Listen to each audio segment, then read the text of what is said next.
شروع اللہ کا نام لے کر جو بڑا مہربان نہایت رحم والا ہے۔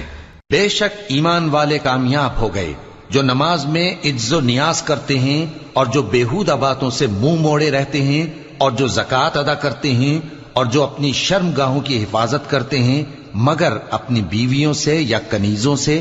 جو ان کی ملک ہوتی ہیں کہ ان سے تعلق قائم کرنے میں انہیں ملامت نہیں، اور جو ان کے سوا اوروں کے طالب ہوں وہ اللہ کی مقرر کی ہوئی حد سے نکل جانے والے ہیں،